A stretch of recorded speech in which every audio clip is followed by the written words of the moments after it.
নবী নূহ আলাইহিস সালাম ছিলেন আল্লাহর একজন প্রিয় নবী।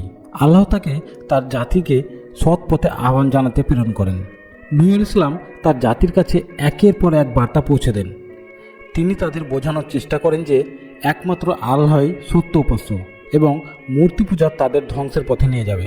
কিন্তু তার জাতি তাকে অবিশ্বাস করতে থাকে। তারা তাকে নিয়ে উপহাস করত এবং বলতো, তুমি তো আমাদের মতো একজন মানুষ, তুমি কিভাবে আমাদের নেতা হতে পারো? নূহ আলাইহিস সালাম বারবার ধৈর্যের সঙ্গে তাদের ডেকে আনতে চেষ্টা করেন।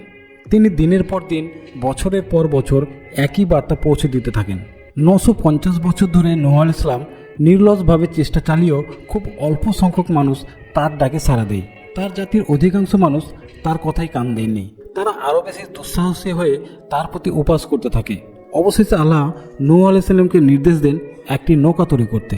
নূহ আলাইহিস সালাম আল্লাহর আদেশ মেনে নৌকা তৈরি করতে শুরু করেন।